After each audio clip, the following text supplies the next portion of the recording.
Hello. हम पढ़ रहे थे चैप्टर भक्तिन। ये इसे लिखा है महादेवी वर्मा ने। हमने इसका पार्ट वन कंप्लीट कर लिया था। ये चैप्टर बहुत बड़ा है इसलिए मैंने इसको दो पार्ट में तोड़ा है। पार्ट वन मैंने अपलोड कर दिया है, ये पार्ट टू अभी रिकॉर्ड कर रहा हूँ। तो हमने पढ़ा था कि जो उसका जेठौत का भक्तिन के जेठौत का जो साला था वो विवाह के लिए षड्यंत्र रच रहा था। किसके साथ? उसकी बेटी के साथ, बड़ी बेटी के साथ। जो जो उसके जेठौत थे वो चाहते थे कि वो जो जेठौत था वो चाहता था कि उसके साले का विवाह भक्तिन की बेटी के साथ हो जाए, ताकि उसकी सारी जो संपदा है, जो सारी जो उसकी प्रॉपर्टी है, वो उनके पास आ जाए। फिर क्या होता है? एक दिन माँ की अनुपस्थिति में वर महाशय ने बेटी की कोठरी में घुसकर भीतर से द्वार बंद कर लिया और उसके समर्थक गांव वालों को बुलाने लगे। युवती ने जब इस डकैत वर की मरम्मत कर कुंडी खोली तब पंच बेचारे समस्या में पड़ गए। तीतरबाज युवक कहता था वह निमंत्रण पाकर भीतर गया और युवती के मुख पर अपनी पांचों उंगलियों के उभार में इस निमंत्रण के अक्षर पढ़ने का अनुरोध करती थी। क्या बोल रहे हैं यहाँ पे? लेखिका क्या बता रही हैं? लेखिका बता रही हैं कि एक दिन भक्तिन की अनुपस्थिति में, जब भक्तिन वहाँ पर नहीं थी, भक्तिन की गैर मौजूदगी में, वो जो उसका साला था उसके जेठौत का, वो उसकी बेटी की कोठरी में घुस गया और उसने अंदर से द्वार बंद कर लिया। और उसके समर्थक क्या? उसके समर्थक गांव वालों को बुलाने लगे ताकि गांव वाले आए और वो उसकी बेटी पर उसको उसकी बेटी को गलत समझे। क्या मतलब बेसिकली उनका ये षड्यंत्र था। युवती ने इस डकैत वर की मरम्मत कर कुंडी खोली।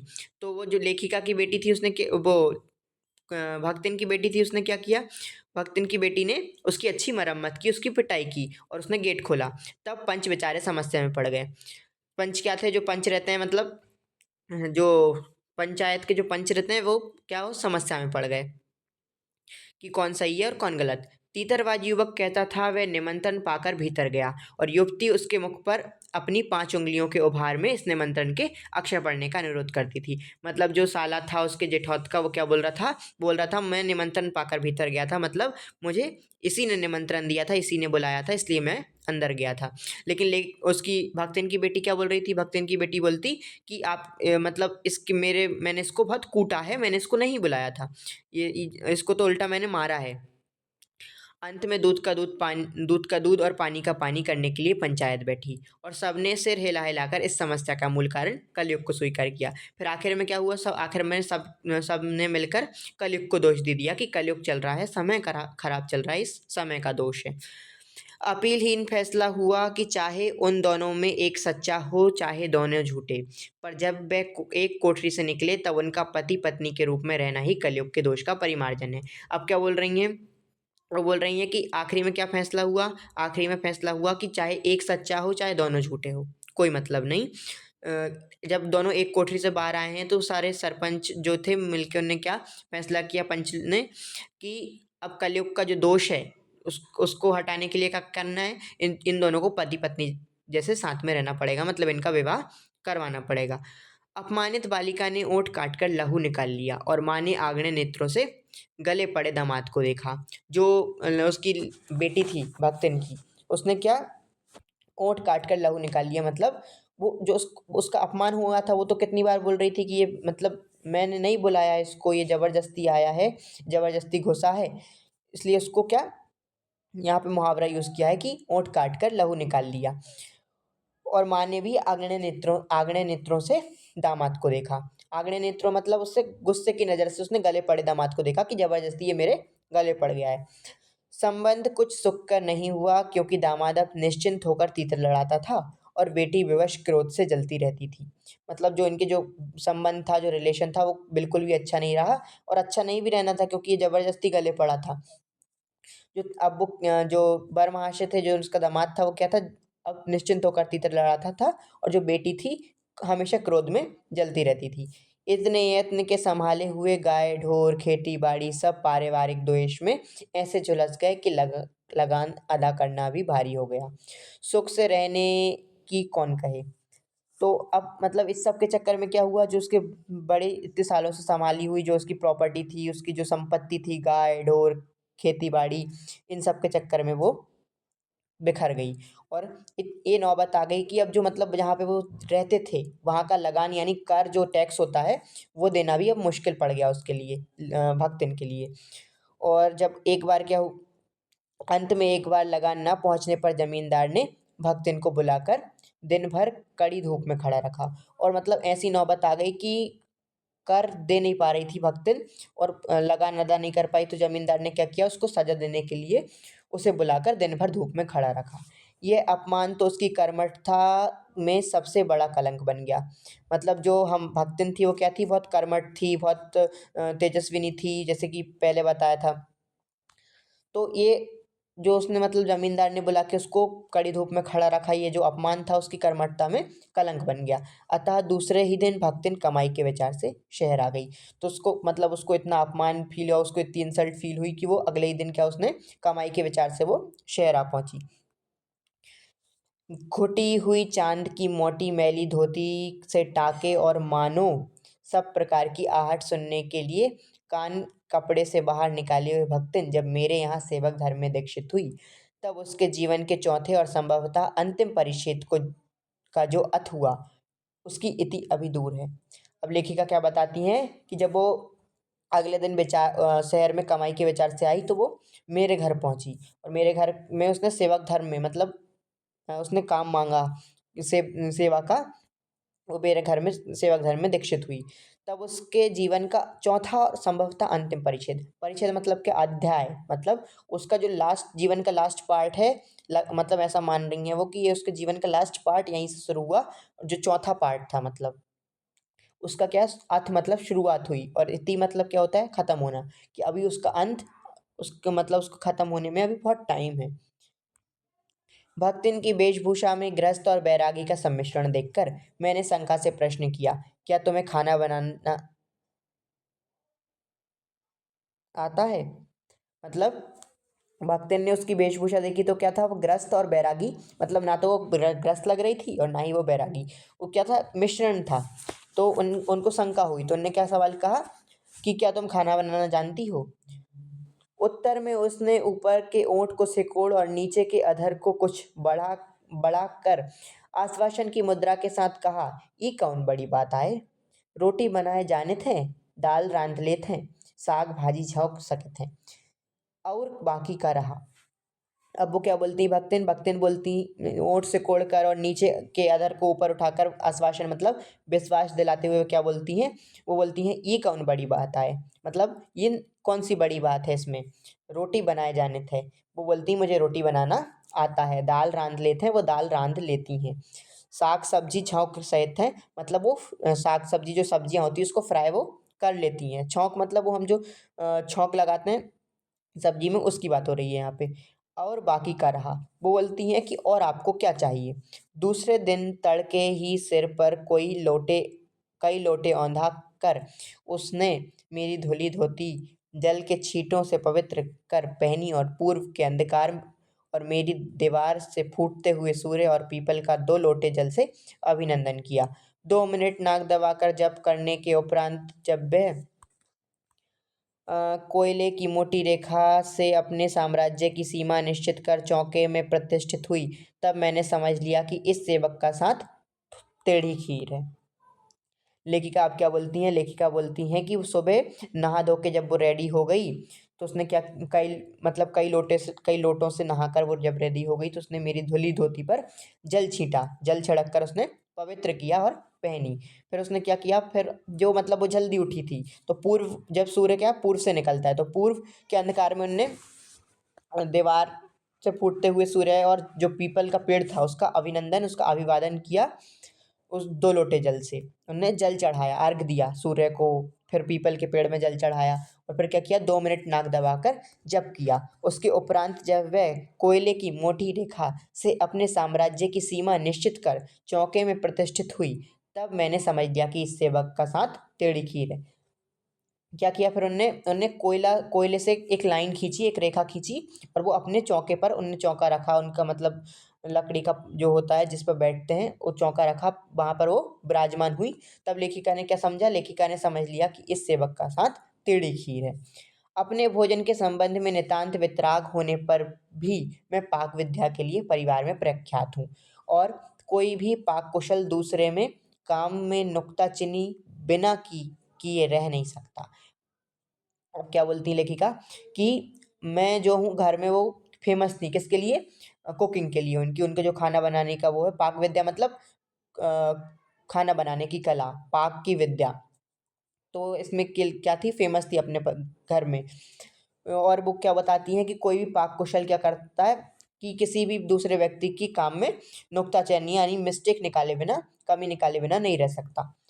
पर जब छूत पाक पर प्राण देने वाले व्यक्तियों का बात बात पर भूखा मरना स्मरण हो आया और भक्तिन की शंकाकुल दृष्टि में छिपे हुए निषेध का अनुभव किया। अब उनने क्या अनुभव किया, उनने मतलब भक्त उनने ये समझ लिया कि भक्तिन नहीं चाहती कि वो इंटरफेयर करे, भक्तिन नहीं चाहती कि वो उनके उसमें दखल दे।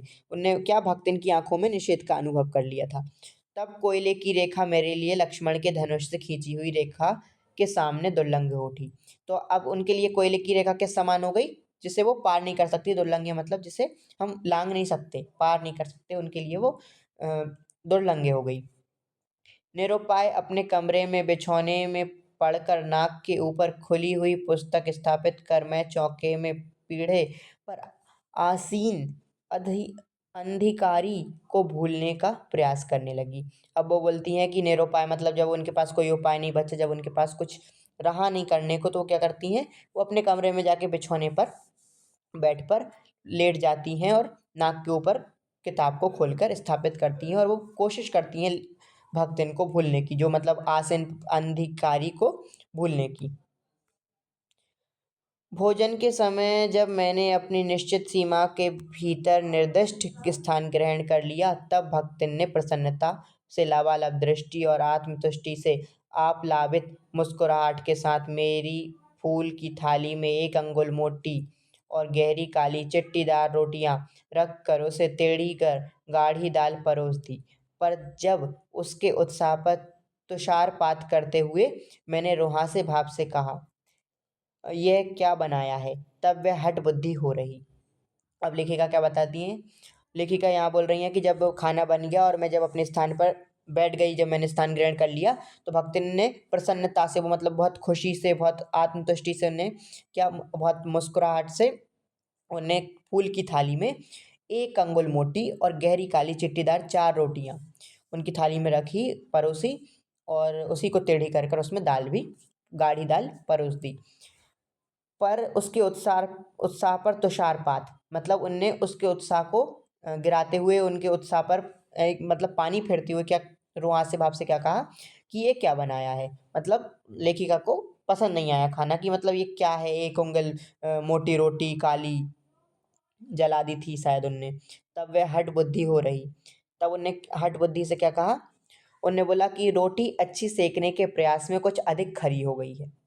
उनने हठ बुद्धि से क्या कहा कि बोला कि जो रोटियां हैं वो अधिक सेकने के प्रयास में कुछ अधिक खरी हो गई हैं, पर अच्छी हैं, तरकारियां थी। पर जब दाल बनी है तब उनका क्या काम, शाम को दाल न बनाकर तरकारी बना दी जाएगी। अब वो क्या बोलती हैं कि जब दाल बनी है तो तरकारी का क्या काम, मैं एक काम करूँगी कि शाम को तरकारी बना दूंगी। दूध घी मुझे पसंद नहीं लग मुझे अच्छा नहीं लगता।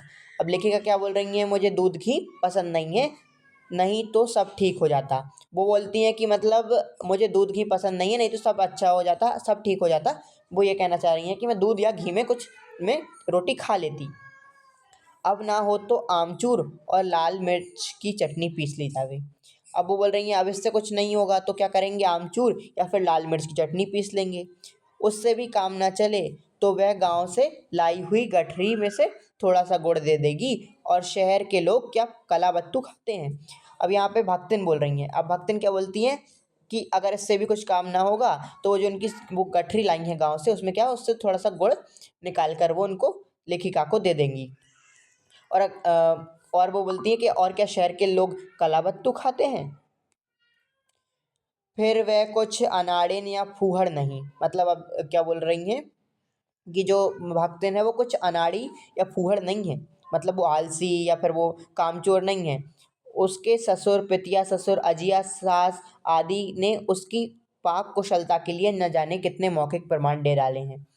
अब यहाँ पर क्या बोल रही हैं लेखिका, लेखिका बोल रही हैं कि जो उनके ससुर थे, पितिया ससुर थे, अजिया सास थी, क्या करती थी, उनकी बहुत तारीफ करती थी खाने की, भक्तिन के।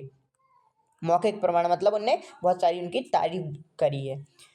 भक्तिन के इस सागर गर्भित लेक्चर का प्रभाव ये हुआ कि मैं मीठे से विरक्ति के कारण बिना गुड़ के और घी के अरुचि के कारण रूखी दाल से एक मोटी रोटी खाकर बहुत ठाठ से यूनिवर्सिटी पहुंची और न्याय सूत्र पढ़ते पढ़ते शहर और देहात के जीवन के इस अंतर पर विचार करती रही।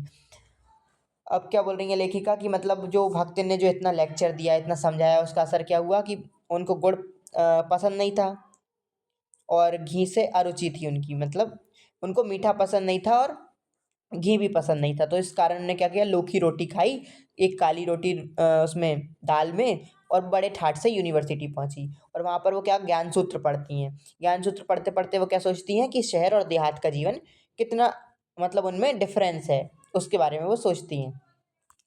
अलग भोजन की व्यवस्था करनी पड़ी थी अपने गिरते हुए स्वास्थ्य और परिवार वालों की चिंता निवारण के लिए। पर प्रबंध ऐसा हो गया कि उपचार का प्रश्न ही खो गया।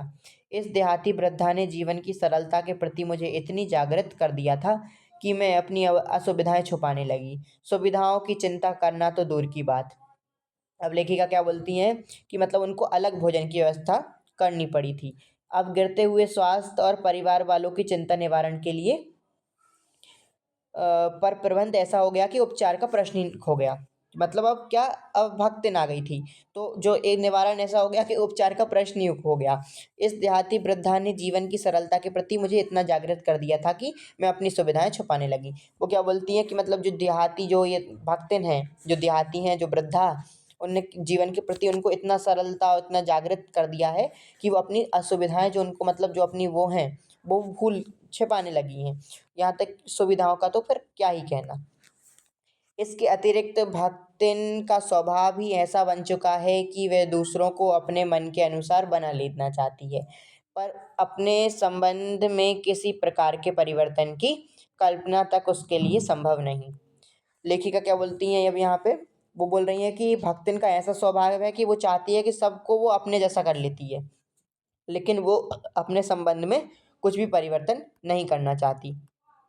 इसी से आज मैं अधिक देहाती हूँ, पर उसे शहर की हवा नहीं लग पाई। वो क्या बोलती हैं, इसलिए मैं आज ज़्यादा देहाती हो गई हूँ, लेकिन उसको शहर की कोई भी हवा नहीं लगी है। मकई का रात को बना दलिया सवेरे मट्ठे से सौंधा लगता है। बाजरे के तिल लगाकर बनाए हुए पुए गरम कम अच्छे लगते हैं। ज्वार के भुने हुए भुट्टे के हरे दानों की खिचड़ी स्वादिष्ट होती है। सफ़ेद महुए की लापसी संसार भर के हलवे को लजा सकती है। आदि वह मुझे क्रियात्मक रूप से सिखाती रहती है। अब वो क्या सिखा, वो मतलब भक्तिन क्या बोलती हैं लेखिका से, महादेवी वर्मा से, वो बोलती हैं कि रात को बना हुआ दलिया सवेरे मट्ठे से सौंधा अच्छा लगता है। बाजरे के तिल लगाकर बनाए हुए पुए गरम गरम कम अच्छे लगते हैं, और ज्वार के भुने हुए भुट्टे के हरे दानों की खिचड़ी स्वादिष्ट लगती है, और सफ़ेद महुए की लापसी संसार भर के हलवे को भी लजा सकती है, यानी पीछे छोड़ सकती है। आदि वे मुझे क्रियात्मक रूप से सिखाती है।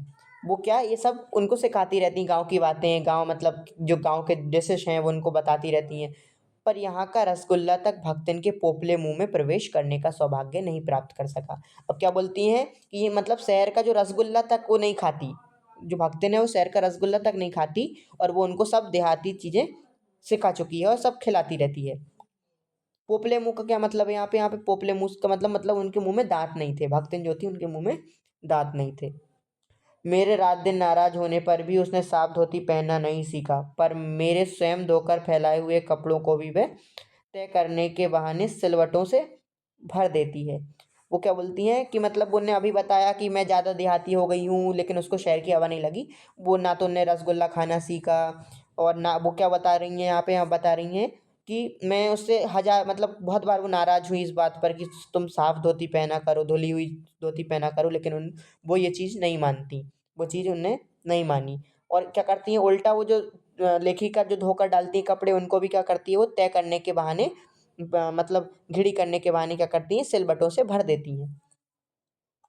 मुझे उसने अपनी भाषा की अनेक दंत कथाएं कंठस्थ करा दी हैं, पर पुकारने पर वह आए के स्थान पर जी कहने का शिष्टाचार भी नहीं सीख सकती।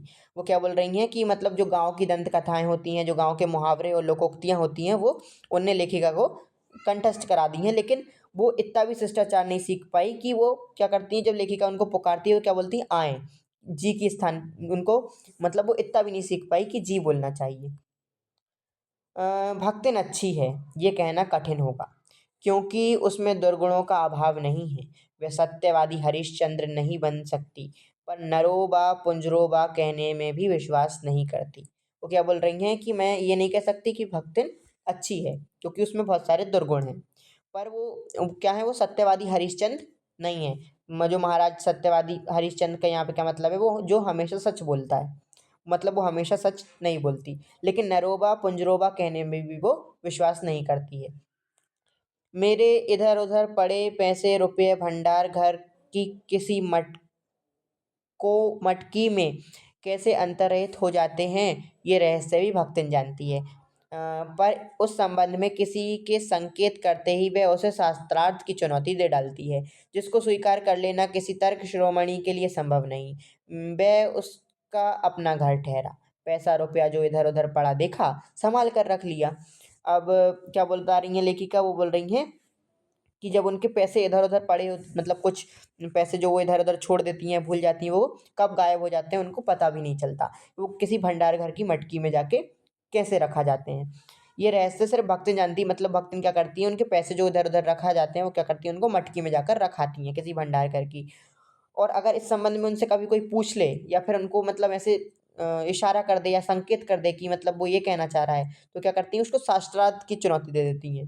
मतलब उसको बहस करने लग जाती हैं, उससे बहस की चुनौती दे देती हैं कि वो उनको गलत साबित कर कर दिखाए। जिसको स्वीकार कर लेना किसी तर्क शिरोमणि के लिए संभव नहीं है। मतलब कोई उनकी इस चुनौती को स्वीकार नहीं करता। क्यों? क्योंकि सब जानते हैं कि जो भक्तिन है वो ऐसे-ऐसे तर्क देती है कि जिसके सामने वो हार जाएँगे। यह उसका अपना घर ठहरा। वो क्या बोलती हैं, ये मेरा खुद का घर है। मैं पैसा रुपया जो इधर-उधर देखती है वो क्या करती है, सँभाल कर रख देती हूँ, तो इसमें कोई चोरी थोड़ी है। वो क्या बोलती, ये क्या चोरी है? वो बोलती है इसमें कोई ये कौन-सी चोरी है? मतलब मेरा ही घर है ये तो, मैं क्या कर जब को मैंने इधर-उधर पैसा देखा तो मैं सँभाल कर रख देती हूँ। इसके जीवन का परम कर्तव्य मुझे प्रसन्न रखना है। जिस बात से मुझे क्रोध आ सकता है, उसे बदल कर इधर-उधर करके बताना क्या झूठ है?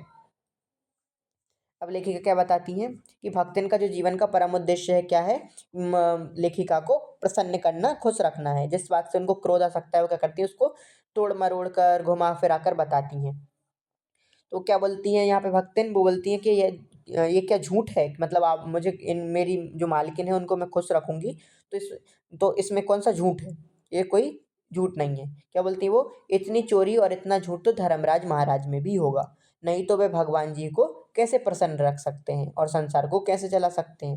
वो क्या बोलती हैं, इतना झूठ तो धर्मराज महाराज जो मतलब यमराज हैं, वो भी बोलते होंगे, नहीं तो वो भगवान को कैसे प्रसन्न रखते? शास्त्र का प्रश्न भी भक्तिन अपनी सुविधा के अनुसार सुलझा लेती है। मुझे स्त्रियों का सिर घुटाना अच्छा नहीं लगता, अतः मैंने भक्तिन को रोका। उसने अकुंठित भाव से उत्तर दिया कि शास्त्र में लिखा है। लेखिका बताती हैं कि मतलब वो जो शास्त्र का प्रश्न होता था तो क्या करती थी, शास्त्र का प्रश्न भी वो अपने हिसाब से हल कर लेती थी, मतलब अपना कुछ तर्क दे देती थी वो इधर उधर से। तो लेखिका को स्त्रियों का सिर घुटाना मतलब सिर मुंडवाना उनको अच्छा नहीं लगता। तो उनने भक्तिन को मतलब भक्तिन को मना किया कि तुम सिर मत मुंडवाओ, तुम सिर मत घुटवाओ। तो क्या बोलती है वो अकुंठित भाव से, उनने क्या उत्तर दिया कि ऐसा शास्त्र में लिखा है। कुतूहलवश मैं पूछ ही बैठी, क्या लिखा है? मतलब महादेवी वर्मा ने उनसे पूछा कि बताओ क्या लिखा है? तो तुरंत उत्तर दिया, तीरथ गए मुंडाए सिद्ध। उन्होंने तुरंत क्या उत्तर दिया, तीरथ गए मुंडाए सिद्ध। कौन से शास्त्र का ये रहस्यमयी सूत्र है, ये जान लेना मेरे लिए संभव ही नहीं था। अतः मैं हार कर मौन हो रही और भक्तिन का चूड़ा कर्म हर बृहस्पतिवार को एक दरिद्र नापित के गंगा जल से धुले उस्त्र द्वारा यथाविधि निष्पन्न होता रहा। अब वो क्या बोलती है, मेरे बस में तो नहीं था कि भाई कौन से शास्त्र में लिखा है, मैं तो नहीं पता कर सकती। इसलिए क्या वो आज्ञा दे देती हैं, वो देखती रहती हैं बस कि उनका जो हर बृहस्पतिवार को उनका जो चूड़ा कर्म है, जो मतलब उनका सिर मुंडवाना है, वो एक दरिद्र नापित कि गंगा जल मतलब गंगा जल उस पे छिड़कता है, वो शुद्ध करता है उससे उसको उस तरह को, और निष्पन्न यथाविधि होता रहता है हर बृहस्पतिवार को। पर वह मूर्ख है या विद्या बुद्धि का महत्व नहीं जानती, ये कहना असत्य कहना है। कि मतलब ऐसा कहना कि भक्तिन मूर्ख हैं या वो विद्या बुद्धि नहीं जानती, ये कहना सही नहीं होगा।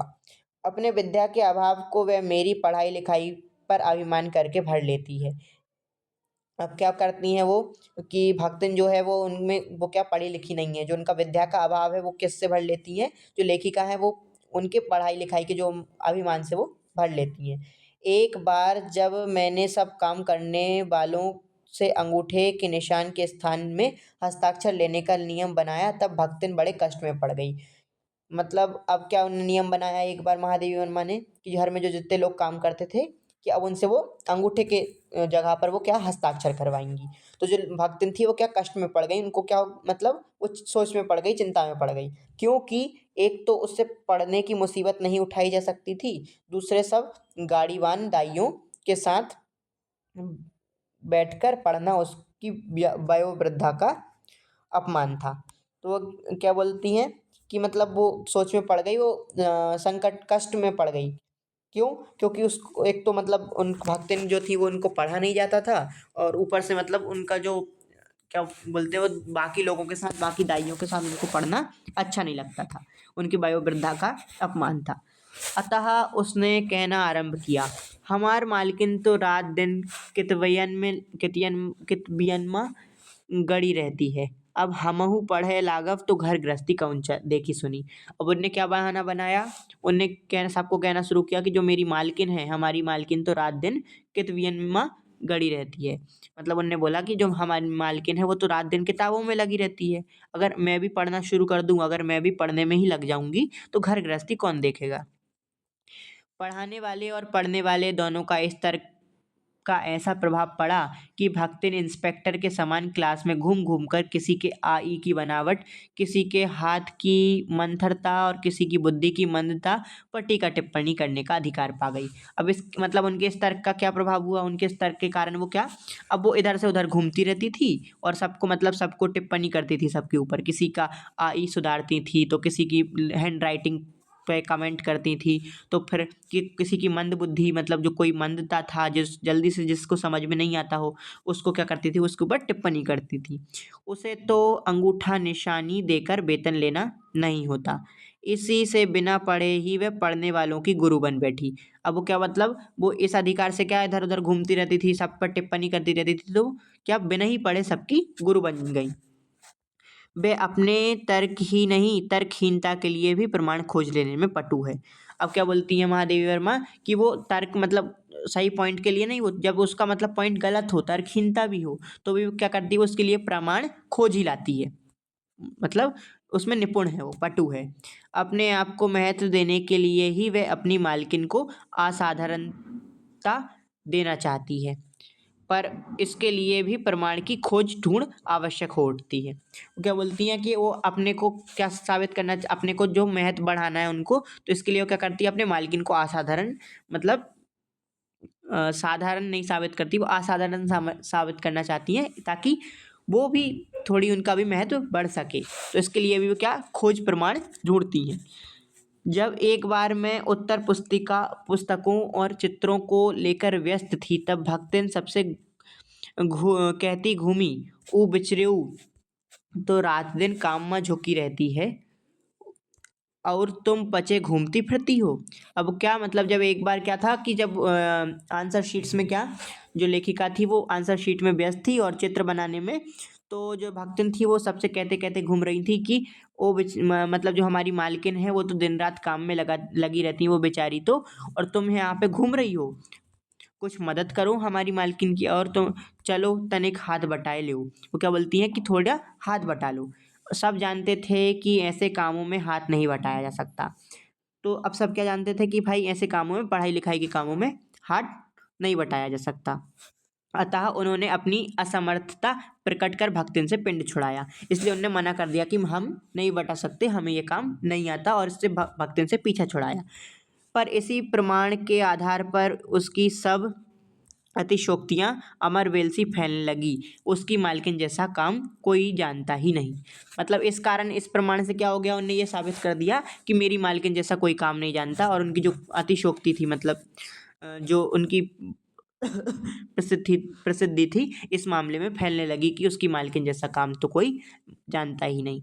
इसी से तो बुलाने पर भी कोई हाथ बटाने की हिम्मत नहीं करता। मतलब वो क्या सबसे बोलते फिर रही थी कि हाथ बटा लो, कोई कोई मानने को तैयार नहीं था। तो इससे क्या बोलती हैं वो कि इसलिए कोई मेरी मालकिन का हाथ बटाने को तैयार नहीं होता, क्योंकि मेरी मालकिन जैसा काम किसी को आता ही नहीं है। पर वह स्वयं कोई सहायता नहीं दे सकती। इसे मानना अपनी हीनता स्वीकार करना है। इसी से वह द्वार पर बैठकर बार बार कुछ काम बताने का आग्रह करती है। कभी उत्तर पुस्तकों को बांधकर, कभी अधूरे चित्र को कोने में रखकर, कभी रंग की प्याली धोकर और कभी चटाई को आंचल से झाड़कर वे जैसी सहायता पहुंचाती है। मतलब वो क्या बोलती हैं कि वो भी सहायता नहीं कर सकती, लेकिन वो ये मानना नहीं चाहती, तो क्या करती हैं वो वहाँ पर बैठी रहती है महादेवी वर्मा के पास, लेखिका के पास। जब वो काम कर रही होती हैं तो क्या करती हैं, उनके पास बैठी होती हैं, वो कुछ ना कुछ काम बताने का आग्रह करती, रिक्वेस्ट करती कि मुझे भी कुछ काम दे दो। कभी वो क्या करती, कभी उत्तर पुस्तिका को बांध देती हैं, तो कभी अधूरे चित्रों को कोने में रख देती हैं, कभी रंग की प्यालियों को धोकर ले आती हैं और कभी चटाई को आंचल से झाड़कर मतलब साफ कर देती हैं। ऐसी वो सहायता महादेवी वर्मा को देती हैं। उससे भक्तिन का अन्य व्यक्तियों से अधिक बुद्धिमान होना प्रमाणित हो जाता है। इससे क्या मतलब भक्तिन क्या साबित होती है कि बाकी लोगों से वो थोड़ी अधिक बुद्धिमान है। वह जानती है जब दूसरे मेरा हाथ बटाने की कल्पना तक नहीं कर सकते, तब वह सहायता की इच्छा को क्रियात्मक रूप देती है। इसी से मेरी किसी पुस्तक के प्रकाशित होने पर उसके मुख की प्रसन्नता की आभा वैसे ही उद्भातित हो उठती है जैसे स्विच दबाने से बल्ब में छिपा आलोक। अब यहाँ पर क्या बोल रही हैं महादेवी वर्मा, वो बोल रही हैं कि जहाँ पर मतलब कोई मेरे सहायता करने की क्या कोई सोच भी नहीं सकता, वहाँ पर जो भक्तिन है वो क्रियात्मक मतलब वो कुछ ना कुछ करती रहती है सहायता। और इसलिए जब मेरी कोई भी पुस्तक प्रकाशित हो जाती है तो उसके मतलब उसका जो खुशी होती है वो अलग ही खुशी होती है। मतलब जैसे स्विच दबाने पर जो बल्ब में छिपा आलोक निकलता है, वैसे उसकी खुशी होती है। वह सूने में उसे बार बार छूकर, आँखों के निकट ले जाकर और सब और घुमा फिराकर मानो अपनी सहायता का अंश खोजती है। और उसकी दृष्टि में व्यक्त आत्मघोष कहता है कि उसे निराश नहीं होना पड़ता। अब लेखिका क्या बोल रही है, लेखिका बोल रही हैं कि वो इसके लिए क्या करती है, वो मतलब जब कोई नहीं होता सूने में वो क्या करती है, उसे छू छू कर देखती है उस किताब को, और आँखों के निकट ले जाकर वो अपना हिस्सा खोजती है कि मतलब उसने जो मदद की थी लेखिका की वो कहाँ, मतलब वो ऐसा मतलब अपना योगदान जो है वो खोजती हैं उसमें। और जो उनका आत्मघोष है वो क्या दिखाता है कि ऐसा वो उनको निराश नहीं होना पड़ता। यह स्वाभाविक भी है। किसी चित्र को पूरा करने में व्यस्त मैं जब बार बार कहने पर भी भोजन के लिए नहीं उठती, तब वह कभी दही का शरबत, कभी तुलसी की चाय, कभी वहीं देकर भूख का कष्ट नहीं सहने देती। लेकिन क्या बोलती हैं कि मतलब जब वो बहुत व्यस्त होती हैं, जब वो चित्र बनाने में, किसी काम में, आंसर शीट लगाने में क्या बोलती हैं, बिजी होती हैं, तो क्या करती हैं जो भक्तिन है वो उनको भोजन का, उनको भूख का कष्ट नहीं सहने देती। वो कभी उनके लिए दही ले जाती हैं, तो कभी शरबत, तो कभी तुलसी की चाय बना कर ले जाती हैं। दिन भर के कार्यभार से छुट्टी पाकर जब मैं कोई लेख समाप्त करने या भाव को छंदबद्ध करने बैठती हूँ, तब छात्रावास की रोशनी बुझ चुकती है। मेरी हिरनी सोना तख्त के पैताने फर्श पर बैठकर पागुर करना बंद कर देती है। कुत्ता बसंत मोची मचिया पर पंजों में मुख रखकर आंखें मूंद लेता है, और बिल्ली गोधूली मेरे तकिए पर से कुड़कर सो रहती है। अब यहाँ पर लेखिका बोलती है कि जब मतलब वो अपने काम से निपट जाती हैं, जब वो अपना काम ख़त्म कर लेती हैं और जब वो कोई लेख लिखने बैठती हैं रात को, तो क्या होता है कि जो उनकी हिरनी है सोना, क्या वो पागुर करना बंद कर देती है। पागुर मतलब क्या होता है, पागुर मतलब जो कोई भी जानवर जो बार खाना खा लेता है उसके बाद जो मुंह चलाता है, तो उसको क्या बोलते हैं, पागुर करना। पागुर करना बंद कर देती है। जो कुत्ता बसंत बसंत मतलब उनके पास एक कुत्ता भी है, उसका नाम क्या है, बसंत। बसंत मचिया पर पंजों में मुख रखकर आंखें मूंद लेता है, मतलब बसंत भी सो जाता है। और बिल्ली गोधूली भी तकिए पर सिकुड़कर सोती रहती है। पर मुझे रात की निस्तब्धता में अकेली न छोड़ने के विचार से कोने में दरी के आसन पर बैठकर बिजली की चकाचौंध से आंखें मिचमिचाती हुई भक्तिन प्रशांत भाव से जागरण करती है। वह ऊँघती भी नहीं, क्योंकि मेरे सिर उठाते ही उसकी धुंधली दृष्टि मेरी आंखों का अनुसरण करने लगती है। अब क्या बोलती है लेखिका कि रात में मतलब अब उनको अकेला नहीं छोड़ना चाहती, जो भक्तिन है वो उनको साथ देने के लिए रात में क्या करती हैं, वो दरी बिछाकर पास ही में बैठी रहती हैं और आंखें मिचमिचाती रहती हैं। मतलब जैसे मतलब वो सोचती हैं कि कब काम खत्म होगा, ऐसे वहां पर बैठ के वो आंखें मिचमिचाती रहती हैं चकाचौंध में, और वो देखती रहती हैं। वो ऊँघती भी नहीं, मतलब वो कुछ भी हलचल नहीं करती। क्यों जैसे ही मतलब क्या करती हैं वो आँखों का अनुसरण, मतलब वो उनको पूरी तरह नोटिस करती रहती है लेखिका को।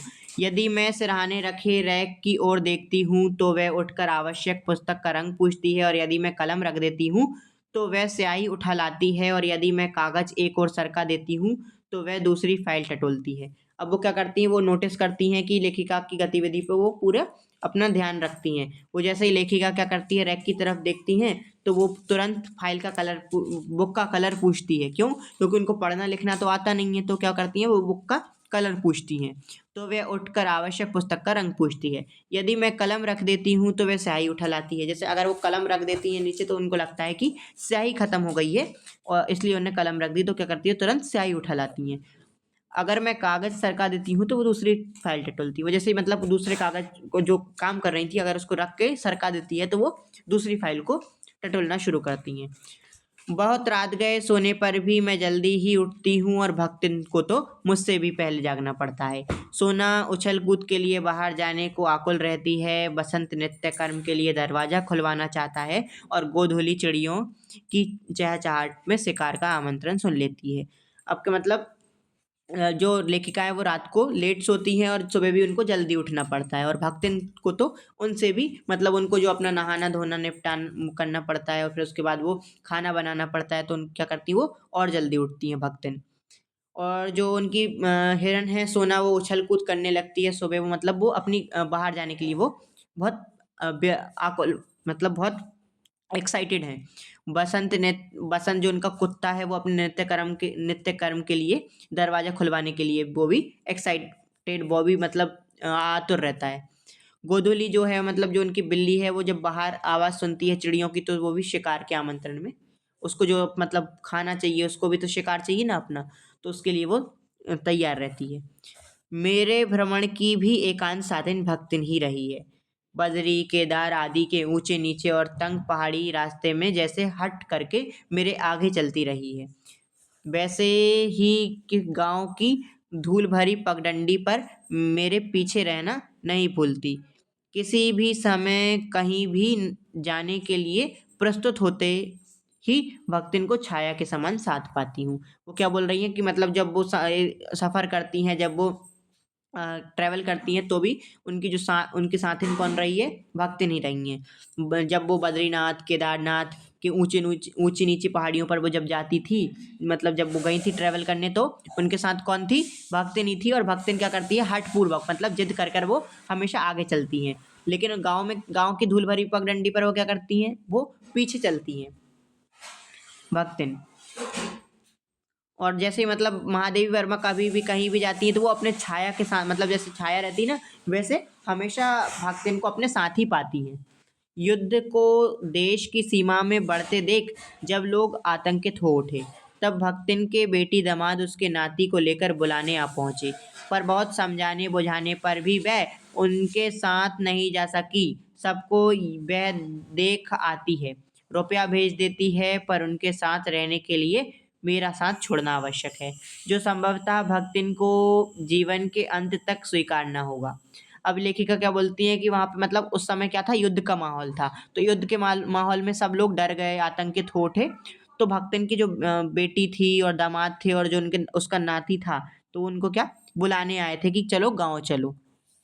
लेकिन बहुत समझाने बुझाने पर, मतलब बहुत समझाने के बाद भी वो क्या तैयार नहीं हुई, वो बोलती कि मैं नहीं जाऊँगी साथ में। वे देखा वो मतलब वो सबको देखाती हैं, गाँव चली जाती हैं, रुपया भी भेज देती, मतलब जो लेखिका उनको देती थी सैलरी, जो उनको पेमेंट देती थी, वो भी मतलब उनको भेज देती है, लेकिन वो उनके साथ रहने से मना कर देती है। क्यों? क्योंकि उनको लेखिका से इतनी आत्मीयता और इतना लगाव था कि वो लेखिका को छोड़ के नहीं जाना चाहती थी। और वो लेखिका बोलती हैं कि संभवतः वो जीवन के मतलब वो जीवन के अंत तक भी उनको छोड़कर नहीं जाना चाहेगी। जब गत वर्ष युद्ध के भूत में वीरता के स्थान में पलायन वृत्ति जगा दी थी, तब भक्तिन पहली ही बार सेवक की विनीत मुद्रा के साथ मुझसे गांव चलने का अनुरोध करने आई। तो वह लकड़ी रखने के मचान पर अपनी नई धोती बिछाकर मेरे कपड़े रख देगी, दीवार में कीले गाड़कर और उन पर तख्ते रखकर मेरी किताब सजा देगी। धान के पुआल का गोंदरा बनवाकर और उस पर अपना कंबल बिछाकर वह मेरे सोने का प्रबंध करेगी। अब क्या, जब मतलब जो युद्ध था उसने क्या, पलायन वृत्ति यानी भागने, मतलब जो सब क्या कर रहे थे, माइग्रेट कर रहे थे वहां से, सब अपने अपने वो जगह छोड़कर जा रहे थे, पलायन वृत्ति जगा दी थी। तब भक्तिन क्या करती हैं, भक्तिन पहली बार बिन रिक्वेस्ट करती हैं महादेवी वर्मा से कि आप मेरे साथ गांव चलिए। वहाँ पर वो क्या करेंगी, वो लकड़ी रखने के मचान पर उनकी धोती नई वाली धोती बिछाकर उनके कपड़े रख देंगी, दीवार में कीले गाड़ कर तख्ते पर, मतलब एक लकड़ी का जो पटिया होता है उसके ऊपर वो उनकी किताबें सजा देंगी। और धान का पुआल का गोंदरा, जो धान का पुआल आता है उसका क्या करेंगी, वो गोंदरा बनवाकर उस पर कंबल बिछाकर उनके सोने का प्रबंध कर देंगी महादेवी वर्मा के। और मेरी रंग स्याही आदि को नई हंडियों में संजोकर रख देगी और कागज पत्रों को छीके में यथाविधि एकत्र कर देगी। अब वो क्या बोलती हैं भक्तिन कि वो उनका रंग और स्याही को नई नई हांडियों में भरकर सजा देंगी और पत्रों को जो उनके पास कागज पत्र हैं वो उनको क्या करेंगी, यथाविधि एकत्र कर देंगी। मेरे पास वहां जाकर रहने के लिए रुपया नहीं है, ये मैंने भक्तिन के प्रस्ताव को अवकाश न देने के लिए कहा था, पर उसके परिणाम ने मुझे विस्मित कर दिया। मतलब उनने उसको, भक्तिन को टालने के लिए क्या कहा, भक्तिन का मतलब जो प्रस्ताव दिया वो नहीं चाहती थी कि वो गांव में जाकर उनके साथ रहे, इसलिए उनने टालने के लिए, उनको मना करने के लिए उन्होंने क्या कहा कि मेरे पास वहाँ जाने के, वहाँ जाकर रहने के लिए रुपया नहीं है। लेकिन जो परिणाम आया, मतलब जो रिजल्ट था वो उनको क्या आश्चर्यचकित कर दिया उसने।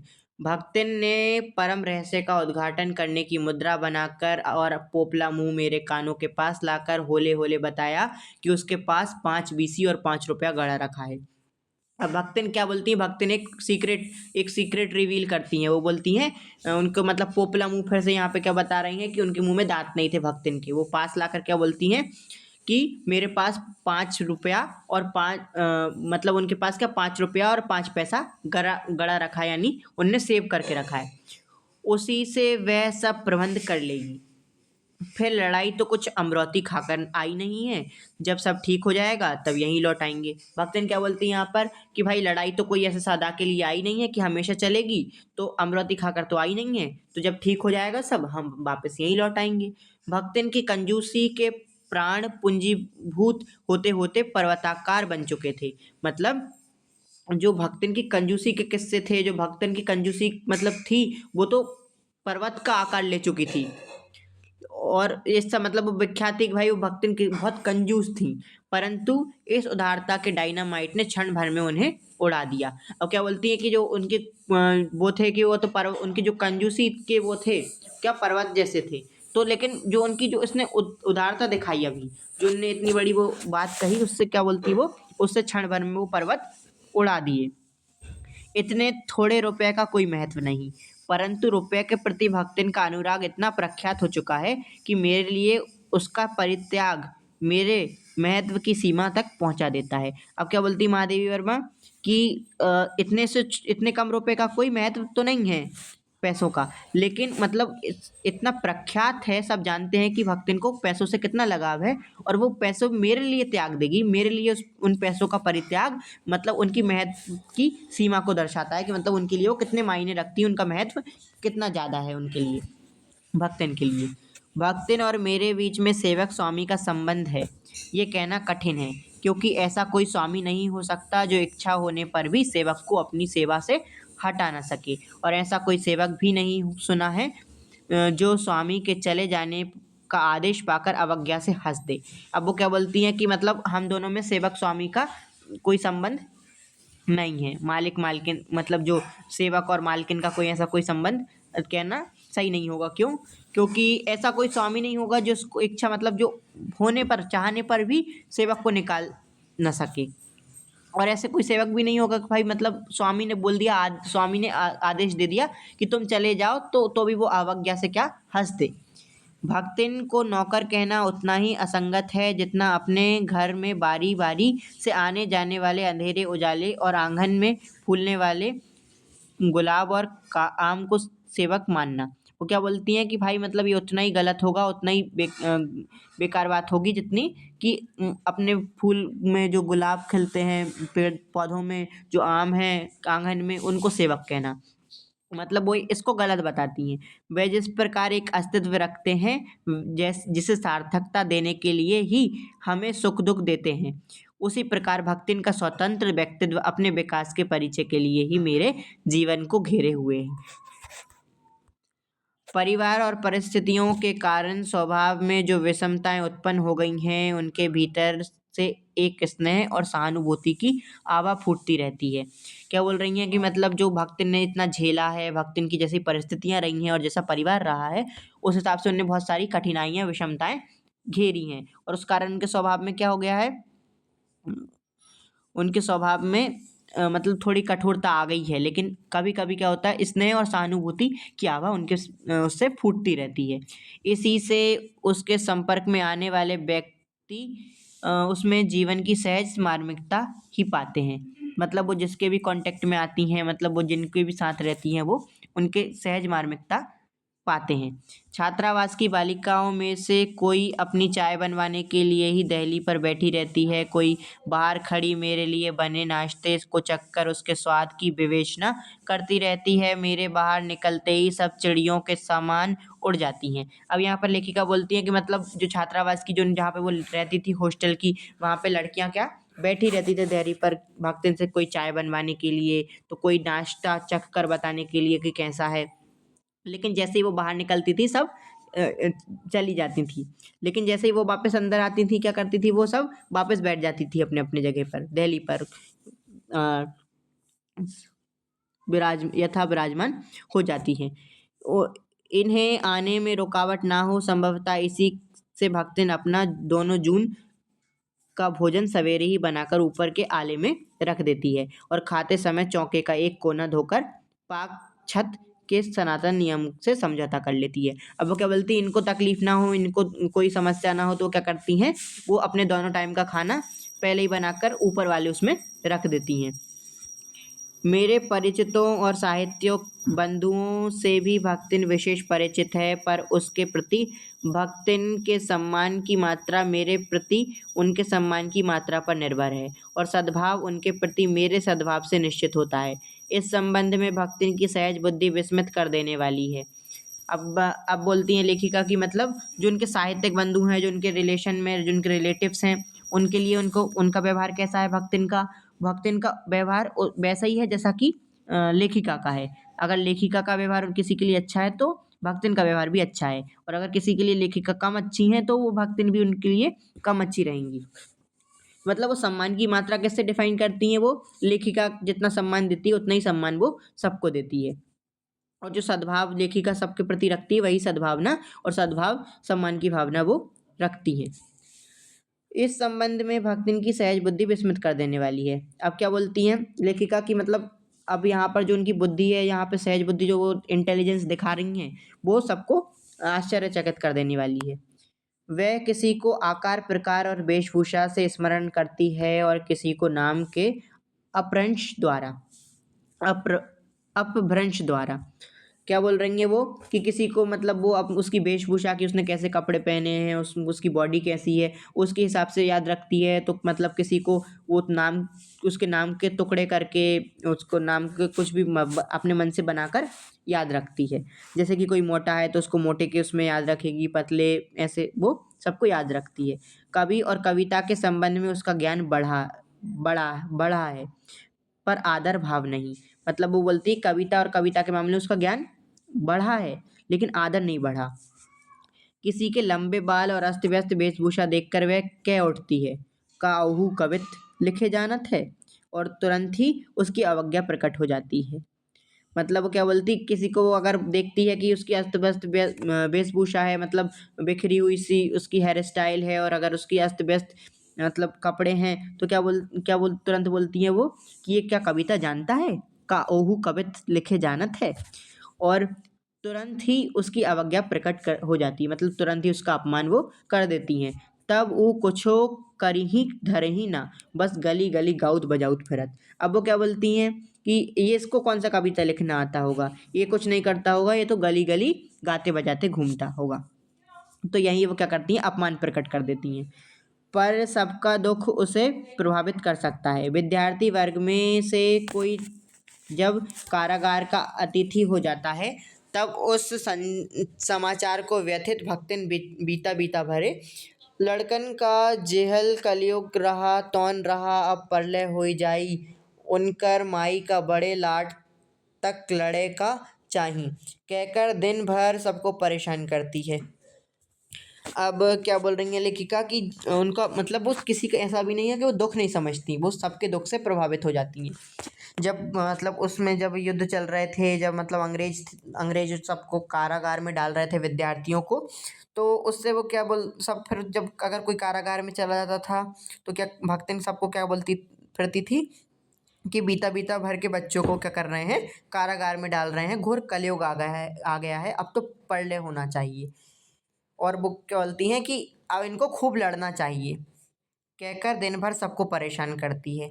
बापू से लेकर साधारण व्यक्ति तक सबके प्रति भक्तिन की सहानुभूति एक रस मिलती है, कि मतलब वो सबके प्रति अपनी अपनी सहानुभूति वो प्रदर्शन करती हैं, वो अपनी सहानुभूति दिखाती हैं, चाहे वो कोई व्यक्ति भी हो।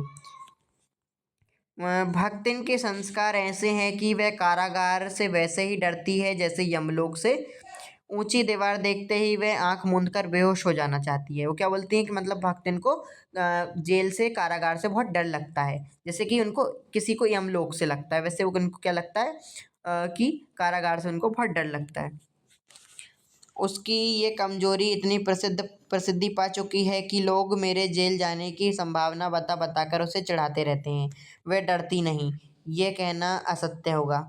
क्या बोलती हैं कि उनकी मतलब तो सबको पता चल गया है कि ये जेल से डरती है, तो क्या करते हैं सब लोग, तुम्हारी मालकिन तो जेल जाएगी तो तुम्हारी मालकिन को भी जेल में डाल देंगे, इस क्या कहकर उसको चिढ़ाते हैं भक्तिन को। और ऐसा कहना भी कि वो डरती नहीं है, ये भी गलत होगा। पर डर से भी अधिक महत्व मेरे साथ का ठहरता है। चुपचाप मुझसे पूछने लगती है कि वह अपनी कै धोती साबुन से साफ कर ले, जिससे उस मुझे वहाँ उसके लिए लज्जित ना होना पड़े। मतलब इससे उसको डर का इतना महत्व नहीं है उसके लिए जितना कि लेखिका के साथ का है। वो चुपचाप क्या करती है, लेखिका से आके फिर पूछती हैं कि मैं कौन सी धोती साफ कर लूँ, ताकि धो के साबुन से साफ कर लूँ, ताकि आपको वहाँ पे लज्जित ना होना पड़े। वो क्या था, पहले लेखिका उससे बोलती हैं कि खूब कि तुम अच्छे मतलब धुली धोती पहना करो, तो अब वहाँ पे उन्हें मतलब उन्हें शर्म ना आए, इसलिए वो क्या करती पूछती हैं कि मैं कौन सी धोती धोकर साफ कर लूँ, क्या क्या सामान बांध लें जिससे मुझे वहाँ किसी प्रकार की असुविधा ना हो सके, कि कौन कौन सा वो सामान जो बांध लें जहाँ पे लेखिका को वहाँ पे कोई असुविधा ना हो। ऐसी यात्रा में किसी को किसी के साथ जाने का अधिकार नहीं। ये आश्वासन भक्तिन के लिए कोई मूल्य नहीं रखता। अब लेखिका क्या सोचती है, लेखिका बोलती कि ऐसी यात्राओं में मतलब जेल में कोई किसी को साथ थोड़ी लेके जाता है, तो क्या बोलती हैं ऐसी मतलब यात्राओं में किसी को अधिकार नहीं है किसी के साथ जाने का, लेकिन अगर ये आश्वासन मैं भक्तिन को दूंगी तो उसके लिए कोई मूल्य नहीं रखता। वह मेरे न जाने की कल्पना से इतनी प्रसन्न नहीं होती जितनी अपने साथ न जा सकने की संभावना से अपमानित। अब वो क्या बोलती हैं कि मतलब वो इससे इतना खुश नहीं है कि मैं जेल नहीं जाऊंगी, लेकिन उससे ज़्यादा दुखी है कि वो मेरे साथ नहीं जा सकेगी। वहाँ मालिक वहाँ नौकर, मालिक को ले जाकर बंद कर देने में इतना अन्याय नहीं, पर नौकर को अकेले मुक्त छोड़ देने में पहाड़ के बराबर अन्याय है। अब क्या बोलती हैं, जो भक्तिन है वो बोलती हैं कि मालिक को अकेला छोड़ने में, मालिक और नौकर दोनों को मुक्त छोड़ने में इतना अन्याय नहीं है जितना कि मालिक को जेल में डाल देने में और नौकर को अकेला छोड़ देने में है। तो क्या बोलती मतलब इसमें बहुत अन्याय है, अगर वो कोई ऐसा करता है कि नौकर को अकेला छोड़ देता है और मालिक को जेल में डाल देता है या कारागार में डाल देता है, तो क्या बोलती इसमें पहाड़ जितना बड़ा अन्याय है। ऐसा अन्याय होने पर भक्तिन को बड़े लाट तक लड़ना पड़ेगा। अब वो क्या बोल रही है लेखिका कि अगर ऐसा अन्याय होगा तो भक्तिन क्या करेगी, लड़ेगी कि मुझे भी डालो, मुझे भी जेल में डालो, मुझे भी जाना है। किसी की माई यदि बड़े लाट तक नहीं लड़ी तो नहीं लड़ी, पर भक्तन का तो बिना लड़े काम ही नहीं चल सकता। अब वो क्या बोल रही हैं कि मतलब किसी के बेटे को अगर जेल में डाला होगा तो हो सकता है कि किसी की माई नहीं लड़ी होगी ज़्यादा, ज़्यादा उनने मतलब नहीं वो की होगी, लेकिन भक्तन क्या करेगी, भक्तन तो बहुत लड़ेगी कि मुझे भी मेरी मालकिन के साथ जाना है, मुझे भी मेरी मालकिन के साथ डालो, तो और बिना लड़े भक्तन का काम नहीं हो सकता। ऐसी विषम प्रतिद्वंदियों की स्थिति कल्पना में भी दुर्लभ है। मैं प्रायः सोचती हूँ कि जब ऐसा बुलावा पहुँचेगा जिसमें न धोती साफ करने का अवकाश रहेगा, न सामान बांधने का, न भक्तन को रुकने का अधिकार होगा, न मुझे रोकने का, तब चीर विधा के अंतिम क्षणों में देहातिन वृद्धा क्या करेगी और मैं क्या करूँगी। अब यहाँ पे क्या बोलती महादेवी वर्मा, इस पैसेज का मतलब जो मुझे समझ में आता है, मतलब जनरली मैं वो बता रहा हूँ कि इस जो लाइन लिखी है कि ऐसा बुलावा आ पहुँचेगा जब कुछ काम, कुछ ना सामान रखने का वो होगा, ना तो कुछ धोने का। मतलब मान लो कि भगवान के उससे यमराज, यमदूत आ जाएँ और जब उनकी मृत्यु होनी होगी लेखिका की, तो मतलब देहातिन वृद्धा क्या करेगी और वो क्या करेंगी। ऐसा अगर बुलावा आ जाए मान लो, तो वो शायद ये बताना चाह रही हैं कि ऐसा कोई बुलावा आ जाएगा तो मैं क्या करूँगी और वो देहातिन वृद्धा क्या करेगी। भक्तिन की कहानी अधूरी है पर उसे खोकर मैं इसे पूरा नहीं करना चाहती। अब वो क्या बोल रही हैं लेखिका कि ये कहानी अधूरी है, मतलब यहाँ पर पूरी कहानी, पूरी कहने का मतलब क्या है कि किसी के जन्म से लेके हम मृत्यु तक पूरा सब बताते हैं कि वो वीर मतलब वो मर गए, उनका निधन हो गया, उनका देहांत हो गया, इसको कहानी पूरी होना कहते हैं। लेकिन कहा अभी क्या, भक्तन की कहानी अधूरी है। वो बोल रही हैं कि इसे मैं पूरा भी नहीं करना चाहती। क्यों? उसको पूरा करने उनको खोना नहीं चाहती वो उसको। उसको खोकर वो पूरी उसको करना भी नहीं चाहती। And that's all. चैप्टर हमारा खत्म हो गया। भक्तन।